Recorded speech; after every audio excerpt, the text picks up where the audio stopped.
요나서는 크게 두 부분으로 나누어집니다. 1장부터 2장, 3장부터 4장. 각 부분은 여호와의 말씀이 요나에게 임하니라 라는 말씀 수령 정식으로 시작합니다.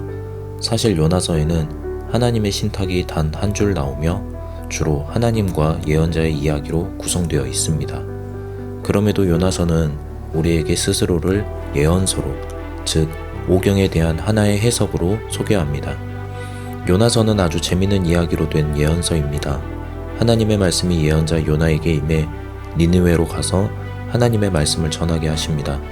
하지만 요나는 다른 예언자들과는 다르게 곧장 도망갑니다. 그런 요나를 하나님께서는 바다까지 쫓아오셔서 바람을 불어 바다에 던져지게 하시고 큰 물고기를 예비하셔서 요나를 삼키게 하십니다. 요나는 물고기 뱃속에 갇혀 구원은 여호와께 속하였나이다 라 고백합니다. 하나님께서 물고기에게 말씀하셔서 요나를 육지에 토해내게 하십니다. 하나님의 말씀이 두 번째로 요나에게 임합니다. 40일이 지나면 니느웨가 무너지리라. 요나서에서 나오는 하나님의 신탁은 이 한 줄뿐입니다. 니느웨는 3일 동안 돌아다녀야 할 만큼 큰 성읍이지만 요나는 하루 동안만 다니며 외칩니다. 그럼에도 니느웨의 사람들은 짐승까지 회개하고 자신의 악한 길과 행한 강포에서 돌아섭니다. 이런 상황을 보고 요나는 화를 내며 하나님께 따집니다. 여호와께 기도하여 이르되 여호와여, 내가 고국에 있을 때에 이러하겠다고 말씀하지 아니하였나이까? 그러므로 내가 빨리 다시스로 도망하였사오니 주께서는 은혜로우시며 자비로우시며 노하기를 더디하시며 인애가 크시사 뜻을 돌이켜 재앙을 내리지 아니하시는 하나님이신 줄을 내가 알았음이니이다. 요나는 니느웨 성읍의 동쪽으로 가 니느웨 앞으로 무슨 일이 일어나나 보려고 했습니다. 하나님께서는 그런 요나에게 박넝쿨을 보내셔서 그늘을 만들어 주셨습니다. 하지만 다음 날 박넝쿨은 말라버렸고 요나는 다시 하나님께 원망하듯 따졌습니다. 사는 것보다 죽는 것이 내게 나으니이다. 그러자 하나님께서 요나에게 말씀하셨습니다. 니느웨에는 좌우를 분별하지 못하는 자가 12만여 명이요 가축도 많이 있나니 내가 어찌 아끼지 아니하겠느냐. 요나서는 요나와 선원들, 요나와 니느웨 사람들이 서로 대칭을 이루기도 하고 1장부터 2장과 3장부터 4장이 서로 비슷하게 구성되어 있는 것으로도 볼 수 있습니다. 이를 대칭적 병행 구조, 그리고 유사한 사건 구조라고 합니다. 요나서에서 등장하는 인물들의 행동이 서로 대비되며 전반부와 후반부가 서로 긴밀하게 연결되어 다양한 신학적 주제를 통일성 있게 전하고 있는 것으로 볼 수 있습니다. 요나서의 기록 배경. 요나서는 우리가 쉽게 납득하지 못하는 부분들이 많습니다.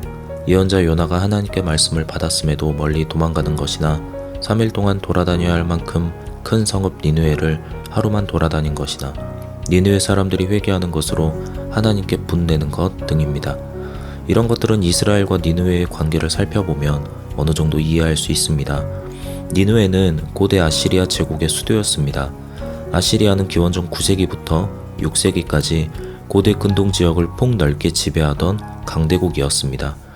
아시리아는 피지배국을 매우 가혹하게 다룬 것으로 유명한데 고고학적 증거들에 따르면 아시리아는 자신과의 전쟁에서 패배한 국가의 사람들을 꼬챙이에 찔러 매달아 놓고 산채로 사람들의 피부를 벗기며 사람의 머리를 철퇴로 내리쳐 부수고 머리를 잘라 나무에 매달아 놓거나 포로들의 눈이나 혀를 뽑기도 했습니다.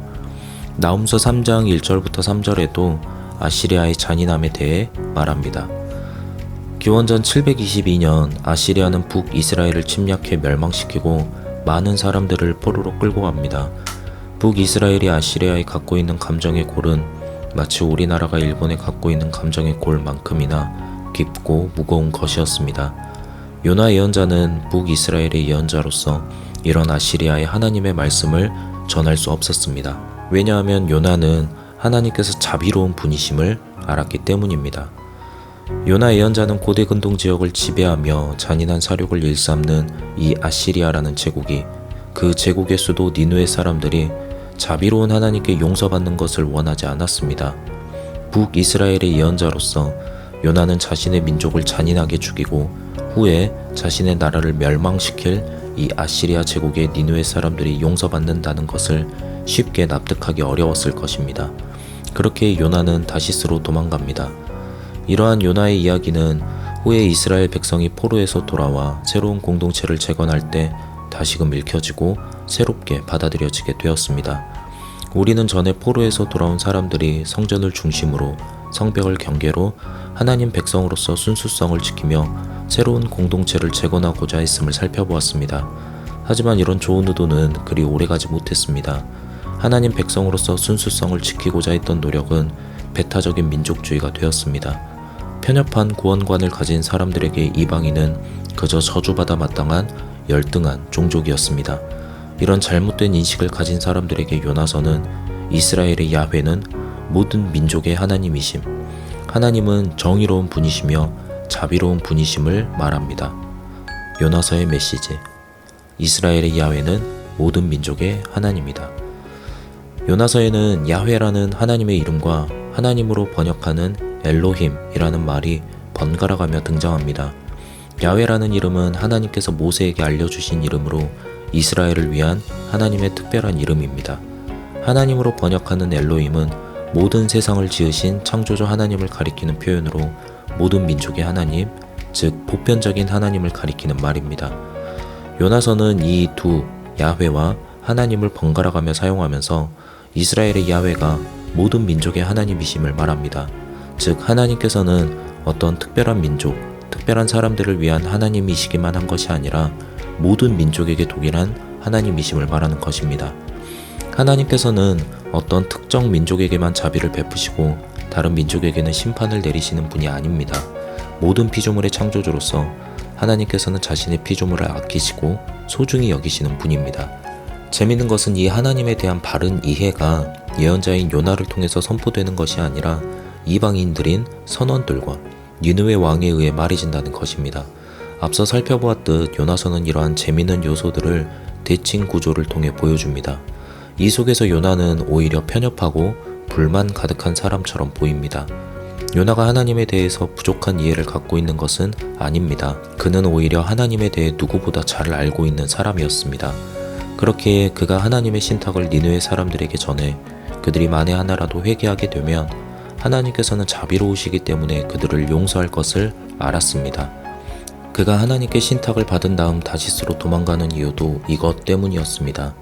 요나 자신으로 인해 원수 같은 니느웨 사람들이 용서받는 것을 조금도 원하지 않았기 때문입니다. 요나서는 그러한 요나의 행동이 옳지 않은 것임을 이미 말합니다. 요나서 1장 3절에 따르면 요나가 여호와의 얼굴을 피하려고 다시스로 도망갔다고 하는데 여기서 여호와의 얼굴을 피하려고는 여호와에게서 도망가려고를 뜻하는 것이 아닙니다. 요나는 자신이 바다로 도망가더라도 하나님에게서 벗어날 수 없음을 알고 있습니다.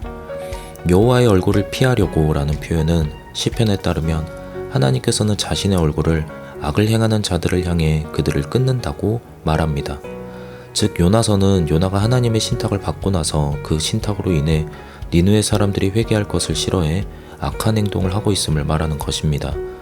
요나가 받은 신탁은 40일이 지나면 니느웨가 무너지리라 였습니다.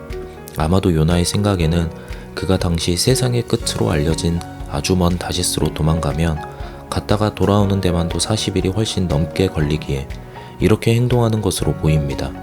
요나가 욥바에서 마침 다시스로 가는 배를 만났을 때 스스로 자신의 행동이 옳다고 여겼을지 모릅니다.